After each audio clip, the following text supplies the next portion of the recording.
در این ویدیو به معرفی و بررسی یه ابزار جدید در تریدینگ ویو خواهیم پرداخت که با استفاده از یه تکنیک منحصر به فرد بهتون کمک میکنه سریعتر و دقیقتر روندهای پایدار بازار رو شناسایی کرده و از نوسانات بازار به نفع خود استفاده کنید. پیشنهاد میکنم ادامه ویدیو رو با بنده همراه باشید.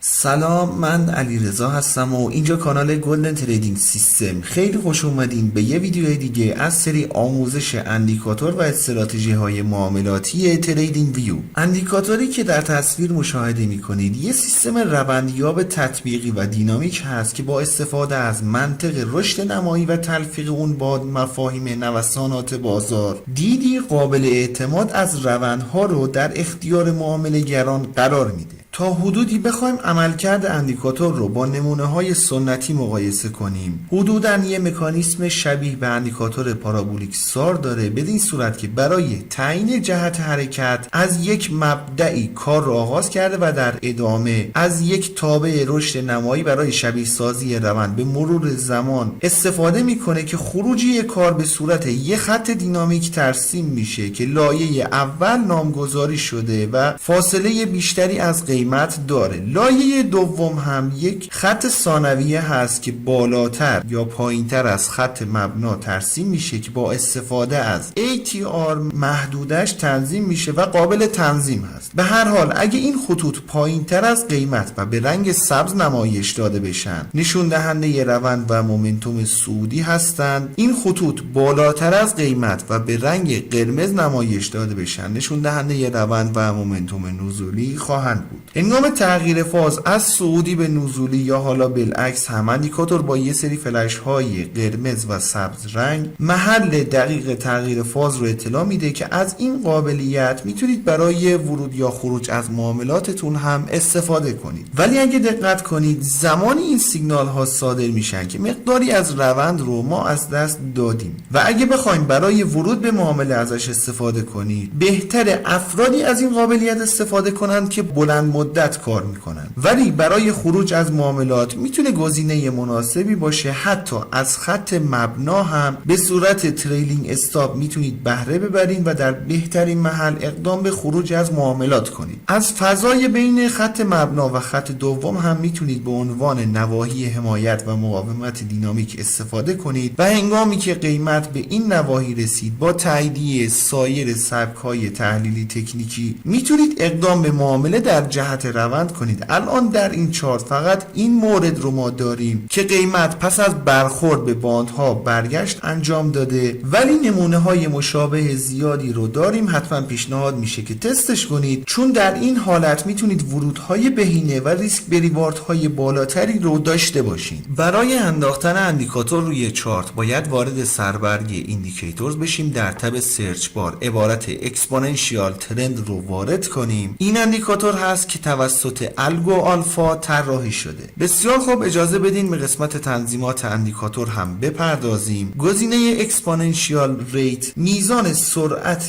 گسترش روند رو مشخص میکنه. هر قدر عدد بالاتری قرار داده بشه منحنی تهاجمی تری رو خواهید داشت. اعداد پایینتر هم یه منحنی با شیب ملایم رو ارائه میده. گزینه اینیشیال دیستنس مشخص میکنه که در ابتدای حرکت خط مبنا چقدر از قیمت فاصله داشته باشه که این گزینه در فیلتر کردن نویزهای بازار میتونه بهتون کمک کنه. در نهایت این گزینه در تعیین عرض نواحی بین خطها مؤثر هست. اعداد بالاتر نواحی با عرض بیشتر و اعداد پایینتر عرض نواحی رو کمتر در نظر خواهد گرفت. انشالله که براتون مفید باشه. رو قله میبینم دوست من.